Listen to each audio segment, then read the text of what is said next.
Hi everyone, Alex here. I thought I'd just screen record whilst I look for some sites this week and talk through what I look for, what tools I use, and how I do a bit of a feasibility in my head. So, firstly, I just kind of search the Logan City region. I like to look in Logan. There seems to be just a little bit of money to make down there with not too much investment, which is pretty good. I always do house and land.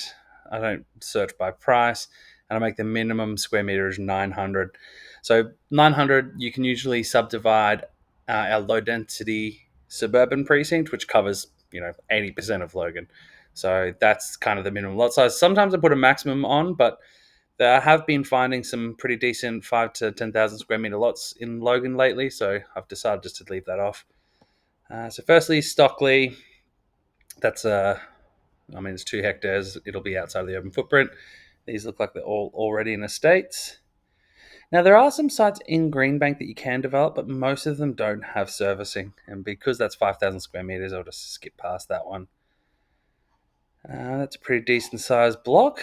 That's definitely worth a look at because it looks like it's got a little road down the side, which definitely may make it cheaper. Forestdale, again, that's rural res. Jimboomba, that looks like it's an estate, also sloping towards the back, so probably won't be a goer.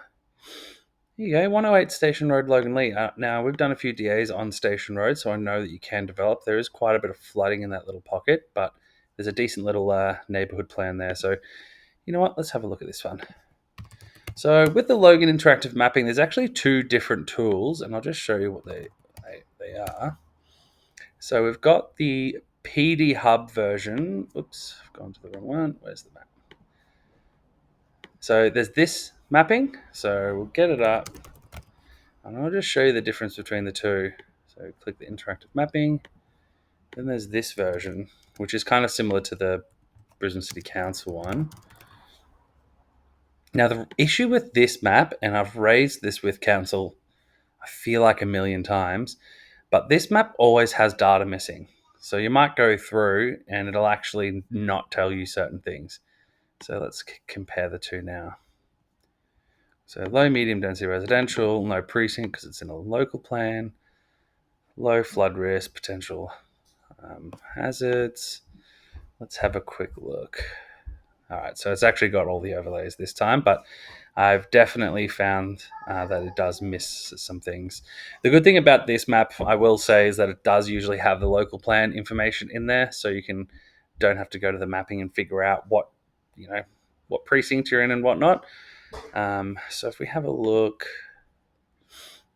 so really this side actually looks pretty good. I'm just cautious of which way it slopes. So I always put the easements and covenants on. So that's good. That's a suspicious looking line. Maybe a easement, maybe some infrastructure, hopefully some stormwater if it's sloping towards the back. Put the contours on. All right, it's pretty much flat. So it's ever so slightly falling from west to east. So you can see 12, 12.5, 13. Oh no, hang on. That might actually curl around. Then that goes 15. Oh, yeah, 15.5. Yeah, so it's slightly falls sideways. All right. Well, that's pretty good. It's in the, it's in the low, medium density. So honestly, I'm going to show you just, and I know that this is my own product, but the easiest way to figure out how many units you can get in Logan is to use properties. Because of all the equivalent dwelling ratios, to me, it's just a nightmare to try to actually figure out how many units you can do. And properties does all that math for you automatically. So I'll let that load in the background. Oh, no, it's loaded already. Where's it? Development potential? Yeah, so you can have 5 equivalent dwellings, which is pretty good. So you can have 8 two-bedders, and considering it's a 1,400 square meter lot, that's pretty damn good. And we have had a lot of interest in this area, so we do know that there's quite a bit going on. We've done some approvals just up here and a bit of a flood overlay. The train station's just here, and that's currently being super upgraded. So I definitely see a bit of growth happening in this little pocket. So I'll definitely include this one. Let's just have a look at the other things. So we'll have a look at the state government mapping firstly. And then we'll also look at the Logan Water. I should have got saved. Logan Water assets. So the easiest way to search the state mapping, which is called the Development Assessment Mapping. What is it called? Development Assessment Mapping System, or the DAMS, is to search by the lot and plan number. So we go over here, click on search, type in, you've got to get rid of all the spaces, let it do its thing. And it's got not very interesting overlays. So it's just in the urban footprint, you would assume, and it's got the water resource planning area boundary, which covers the whole of Queensland. So that's great. So no state interests. Let's have a look at the asset mapping. I do wonder what that easement running along the back boundary was. It's not on this site, so that's positive. There you go. So that looks like there's a water line running down the back boundary, and there's a water line at the front. There's a sewer at the front. So this site's looking better and better every single time I look at it. The last thing I like to do is just to check the approval history, just to make sure you're not completely missing an existing approval for something or other.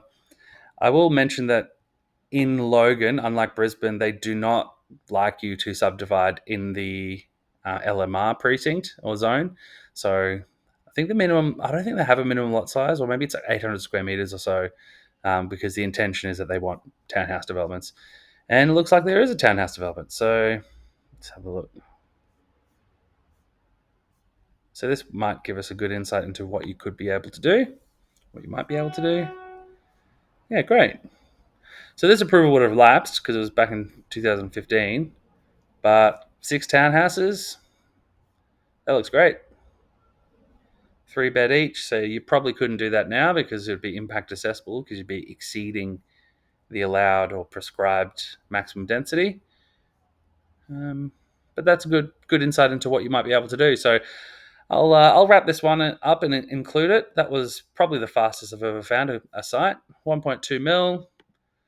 It'd probably rent pretty decently if the house is all right. It's right near the railway line, right near the highway or the gateway, and right near Kingston Road. So it's a cracker of a spot, and you would assume that you'd be able to either rent or sell some units at a pretty decent price there. So I'll include this one this week. Let me know if you have any questions. Alrighty, thanks. Bye.